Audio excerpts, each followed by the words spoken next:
Break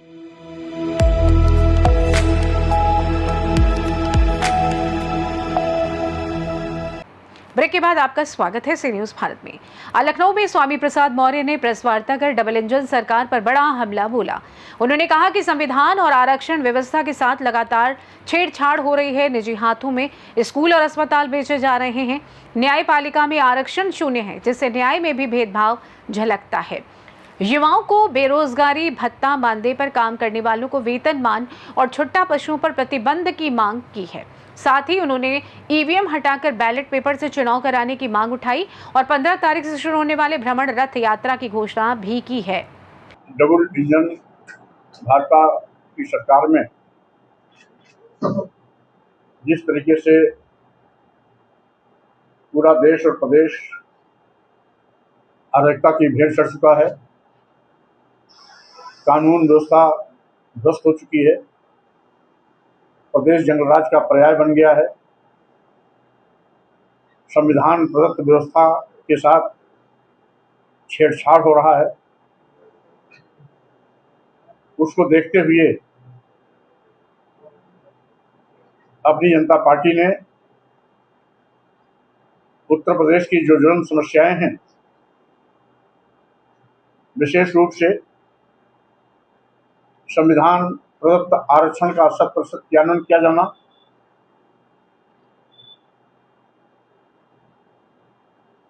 SC, ST, OBC को promotion में भी आरक्षण की व्यवस्था सुनिश्चित किया जाना,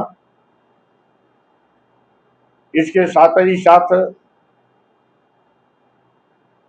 आउटसोर्सिंग भर्तियों में भी आरक्षण व्यवस्था लागू किया जाना, सरकार द्वारा सहायतित या सरकार द्वारा एडेड प्राइवेट कंपनियों द्वारा भर्तियों में भी आरक्षण व्यवस्था सुनिश्चित करना,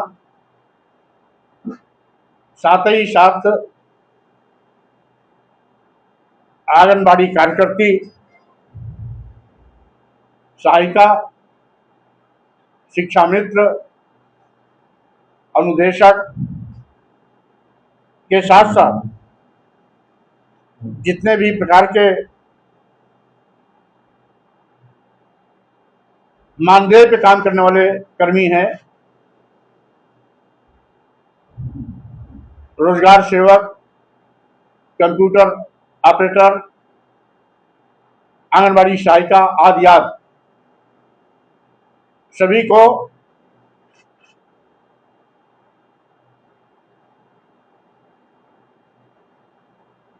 उनको मानदेय के स्थान पर जो इस पर नियमित कर्मी हैं, उनके निश्चित वेतनमान के बराबर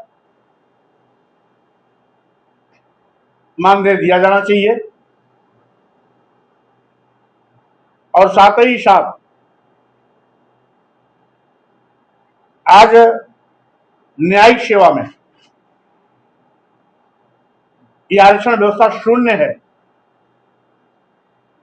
यहां तक कि माननीय उच्च न्यायालय, माननीय सर्वोच्च न्यायालय में SC, ST, OBC का प्रतिनिधित्व न के बराबर है।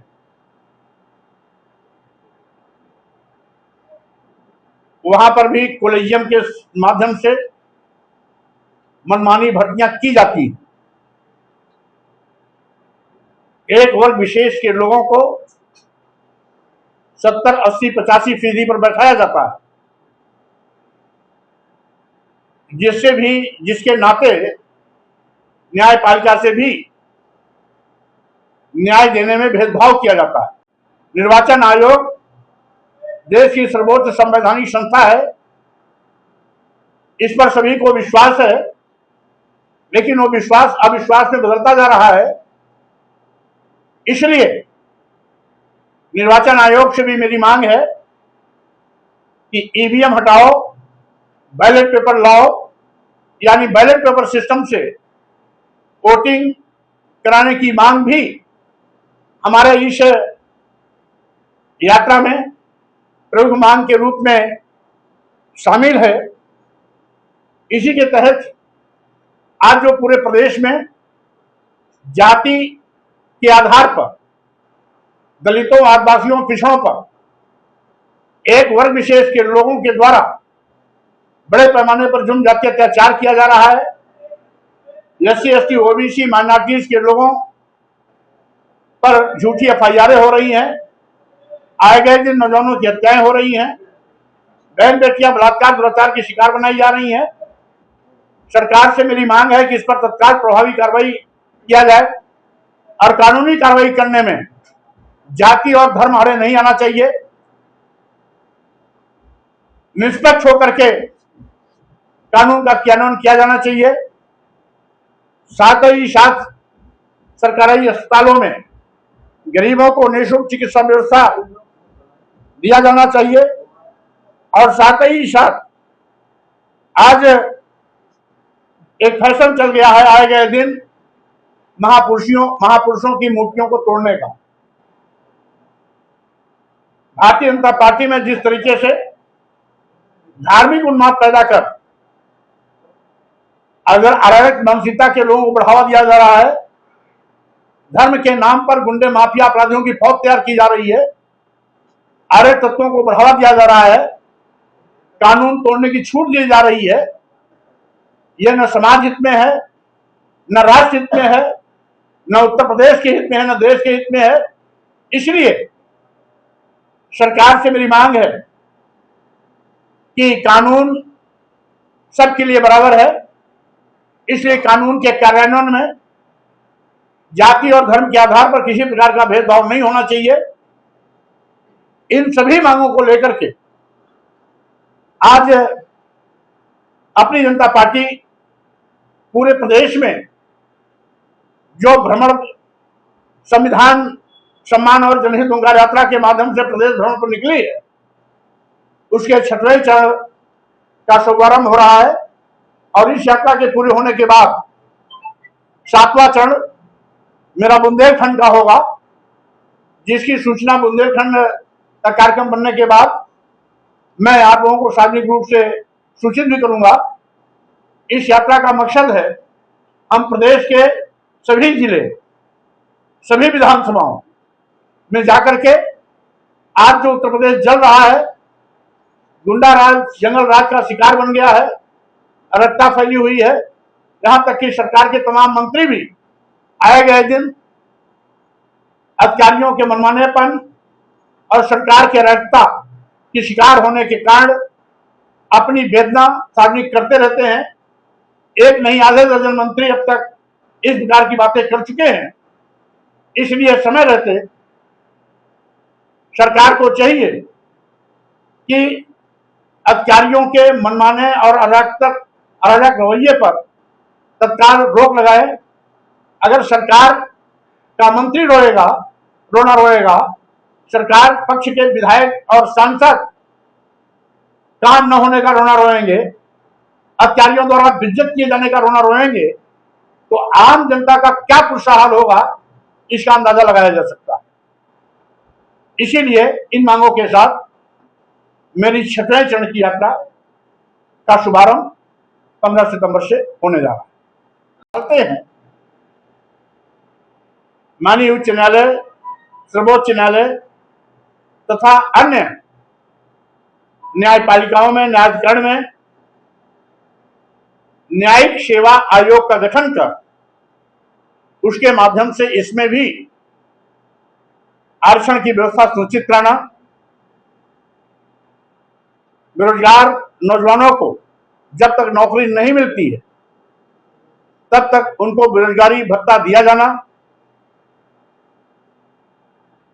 एवं किसानों को लाभकारी मूल्य दिलाना अथवा उनके उपज का न्यूनतम समर्थन मूल्य घोषित किया जाना प्रमुख मांगों के साथ साथ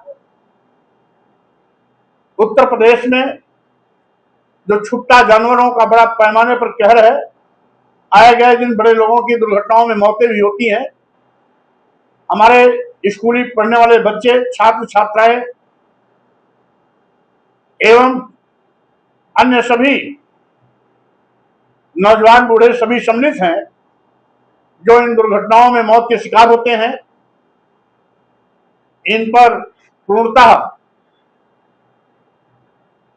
प्रतिबंधित करना और साथ ही साथ जो किसानों